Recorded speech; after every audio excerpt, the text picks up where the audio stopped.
हमारे लिए एक आनंद का विषय है कि आंकड़े भी हमारे इस सारे एफर्ट्स को रिस्पॉन्ड करते हैं।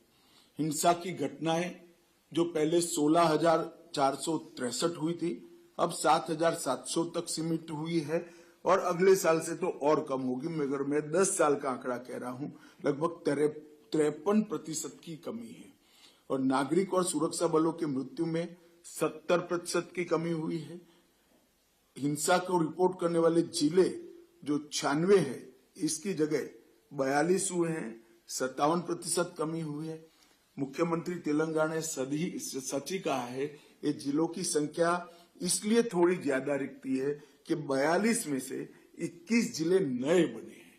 अगर पुराने जिलों का हिसाब करें तो अब सिर्फ 16 जिले बचे हैं। तो 96 जिले में से 16 जिले ही वामपंथी उग्रवाद के लिए बने। हिंसा की सूचना देने वाले पुलिस स्टेशन भी 465 से 171 बने हैं, इसमें 50 पुलिस स्टेशन नए बने हैं। तो एक प्रकार से अब 120 पुलिस स्टेशन ही बचे हैं जहां हिंसक घटनाएं। पर मैं मानता हूं कि ये सभी राज्यों के और केंद्र सरकार के साझा संयुक्त प्रयास का परिणाम है। छत्तीसगढ़ की सफलता हम सब के लिए उत्साह की प्रेरणा लेकर आई है। छत्तीसगढ़ में केवल हथियारी ऑपरेशन नहीं चलाए गए, सरेंडर हुए वो भी एक अलग बात है, परंतु इसके अलावे वामपंथी उग्रवाद से प्रभावित सभी जिलों के अंदर छत्तीसगढ़ सरकार ने एक विकास का नया अभियान चलाया है।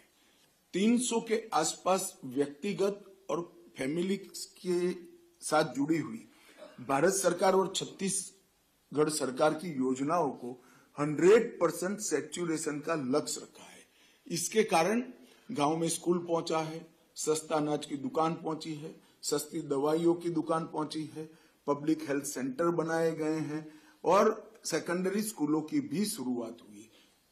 और मुझे कहते हुए आनंद हुआ है कि कई गांव इस चुनाव में ऐसे थे, जनरल इलेक्शन में, जिन्होंने 30 साल के बाद वोटिंग किया है, वहां पर वोटिंग हुआ है।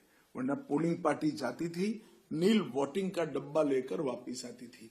पहली बार 70% वोटिंग किया गया है।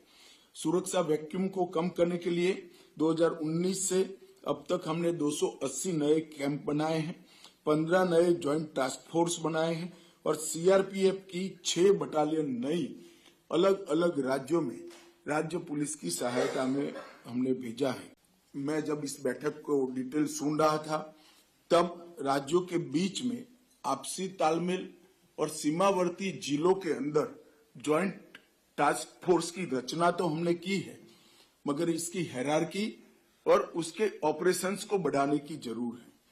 कैपेसिटी बिल्डिंग कुछ राज्यों ने, तेलंगाना और आंध्र प्रदेश ने बहुत अच्छा किया, महाराष्ट्र ने भी किया है, परंतु सभी राज्यों ने अपनी गुड प्रैक्टिसेस का एक्सचेंज कर एक कैपेसिटी बिल्डिंग का संयुक्त अभियान चलाना पड़ेगा, तभी जाकर हम कर पाएंगे।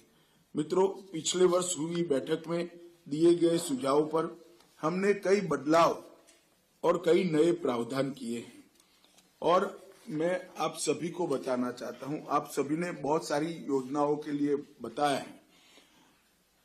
सुरक्षा संबंधी व्यय योजना एसआरई जो है 2004 से 14 में 1180 करोड़ रुपया खर्च किया जाता था और 14 से 24 में हमने 3006 करोड़ रुपया खर्च किया है, करीब करीब 3 गुना बढ़ाया है।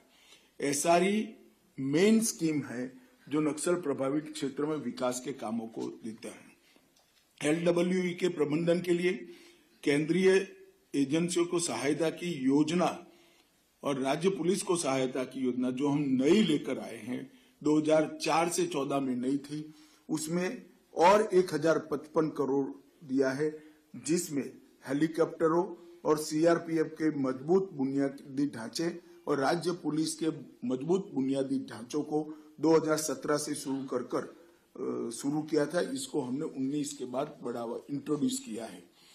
विशेष केंद्रीय सहायता एससीए, ये भी एक नई योजना हुई है और इसके तहत 3590 करोड़ रुपया ये 10 साल के अंदर लगभग 19 के बाद हमने खर्चने का काम किया है और कुल मिलाकर अब तक 14,367 करोड़ रुपया इसका अनुमोदित किया है और 12,000 करोड़ रुपए का खर्च हुआ है।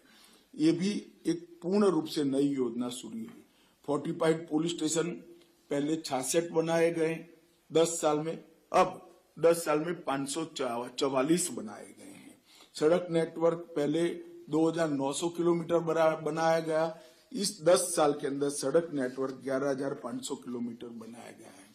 मोबाइल कनेक्टिविटी के लिए विगत 10 साल में 4 से 14 तक कोई प्रयास नहीं हुए थे।